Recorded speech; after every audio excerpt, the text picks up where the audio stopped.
welcome back to Our Community. Susie Thomas visiting with you this morning. We're also visiting with Yvonne Simia, the author of The Princess and the Butterfly, one of the top Christian children's books in the country. You can find it on Amazon.com and lots of other places. Yvonne, I want to speak with you about the whole process and your journey of getting published. I know we have people listening who say, I've written a story or I've got a story in me and I want to see this published, but I don't have the slightest idea of what to do at this point. Can you take us through your journey and help us learn how to do this? Well, absolutely. And there are so many stories that need to be told, and people limit themselves and say they can't do it. And I've been a artist all my life, and I was an illustrator for other people's books.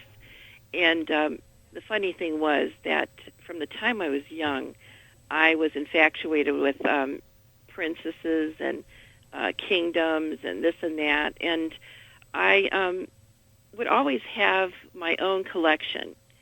I have written, illustrated many, many books, and one of the writers just, she kept on saying, do this, do that, do this. And one day I sat there and I said to the Lord, is this really what you want me to do? Do you want me to keep on illustrating for other people?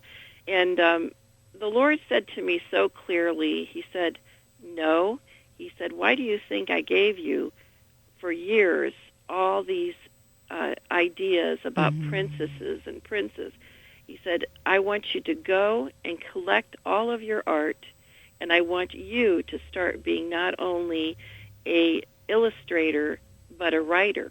Wow. And I thought, but Lord, I have never written before.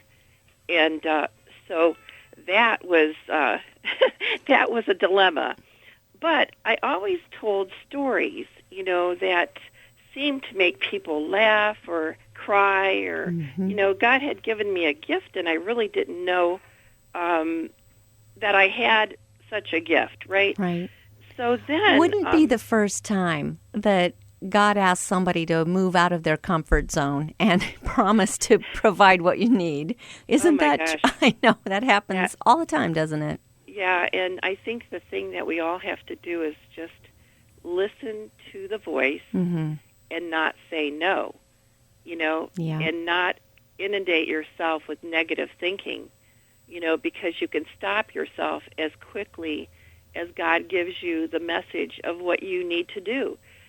So many people around me are always saying, oh, I wish I knew what I'm supposed to do. And, I say, well, what's your desire? Right. I don't even know my desire, they say to me. Well, that's because you've never really thought that your desire was worth anything, And so, all right, so then in my story going on, I went to, I took on the idea of starting to publish my own books because I had checked out the pricing on how much it would be for other people to publish my book and, redo my books and whatever. So it was not affordable to me. But I thought, well, surely when I heard the word self-publishing, I thought, well, I'm not that stupid. I might be able to do this, So I went to a place called the Book Patch, and I started trying to study the way they had setups and this and that, and oh my gosh, I think I went about 4 or 5 times there.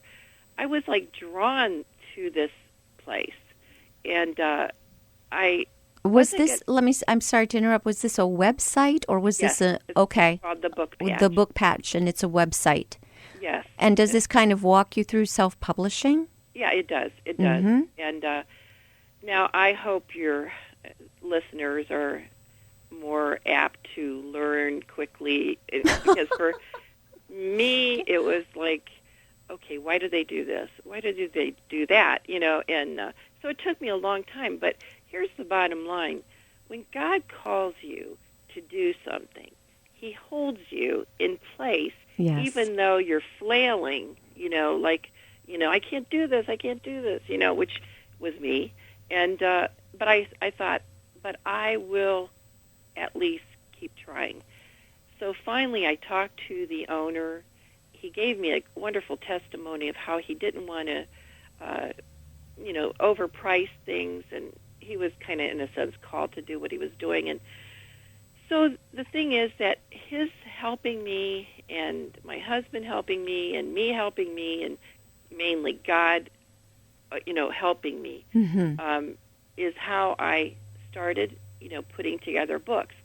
Now, I have to say, in all honesty, my first books weren't that great, because I didn't have it all down pat yet. It just took me a while. But 25 to maybe 30 books later, I think I have it. So. Now, you've written this many books. Right. You've written, how many books have you written? Well, actually, about 25. Okay. About 25 books. What, while you're doing your 25th book, do you wish you would have known when you were doing your first book? Well, I really wish I wasn't as hard on myself, because, everybody has to know that when you're first starting out, things are not easy. And but, as an artist, and when I look over artwork of some of the greatest artists, the things that are worth the most are their beginning sketches. So I had to tell myself that, that even though I wasn't perfect like so-and-so who just got their book all done and they paid grand money for, having a hardbound book, I know that God's Spirit was with me because I prayed over all my books. And I thought, Lord, if it's just one word, if it's just one piece of art, if it's just one page in my book, please touch that person. And that's what I look at now. It's like it's not so much your skill in writing or your artwork. It is about opening yourself up, praying, and being directed by God's Spirit. What's the first step after praying? Well, I would say getting quiet with God and listening. Okay. Really listening for His voice, which means a desire comes into your heart. He's not a commander that, is harsh and, commands you to do this and that. Not at all. It was in my heart all along. He helps me to draw on the things He's already put in me. And that gives me joy. It gives me happiness. I'm doing finally what I was called to do. Yes. So you write your story, you illustrate your story, and then are your books online only, or there are hard copies that people can purchase? Well, we've had a lot of the different books, different places, but I'm launching a new line right now because I have at least 7 books for adults. One is called A Hug from Above. Mm-hmm. Oh, nice. Laughter is Good Medicine. There's a lot of self-help, but it's my journey. It's what I've learned. It's what God's taught me.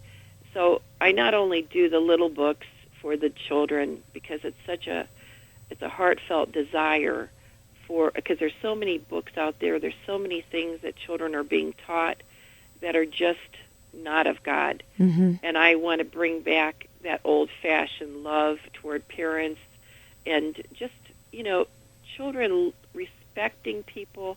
I even have a book out, Just Call Me Vanilla, I'll Call You Chocolate. It's about a black and white child that love each other. Yes. And they don't want to call themselves black or white.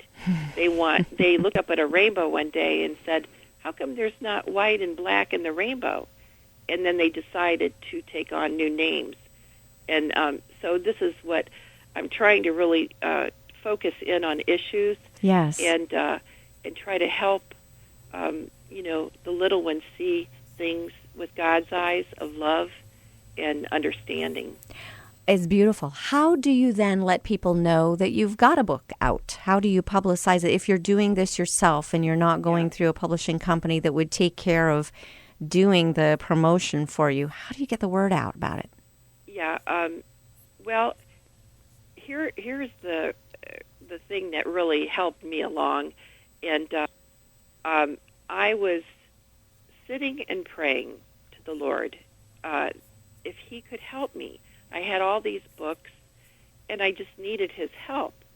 Well, the next thing, I got a call from Litfire, one of their representatives, and told me that the Literary Scouts of America had looked up my book and chosen it to be a top 40 book. So cool. Well, it was on Amazon at that time, the one, and I was kind of like, sure, Like, who is this really? Yeah. But, the thing is, though, I did pray. Mm-hmm. I did pray for help.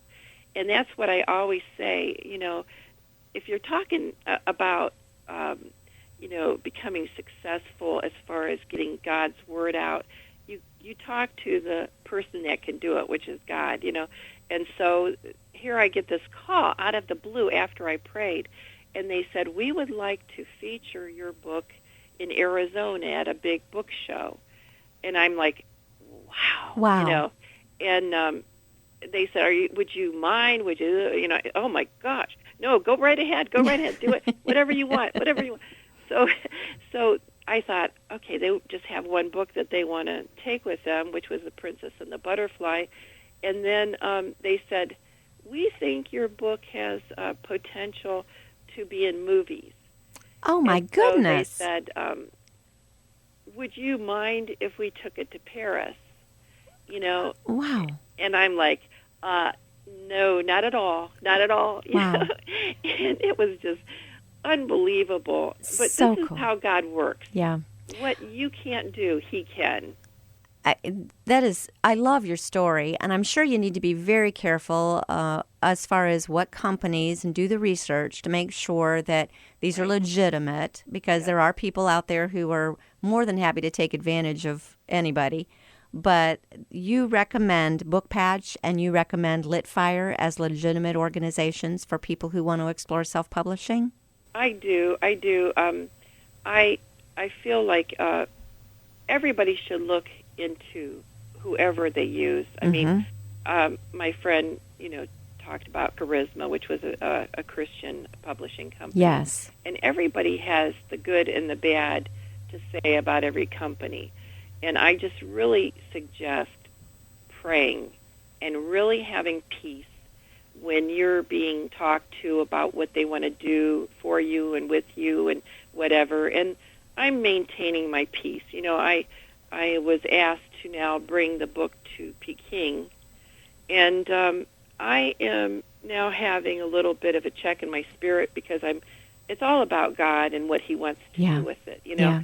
So, it's when you're sold out to God, that is the best thing in the world, because it's not about you anymore. It's about Him and what He wants. And that's why I say, wherever you go to try to publish your book, or just make sure you do your research, and that's all I could say about that. Great words to end on. Yvonne Simia, author of The Princess and the Butterfly and 24 other books. Find her on Amazon.com. Thank you so much for joining us today on Our Community. Thank you, Susie. Thank you so much for having me.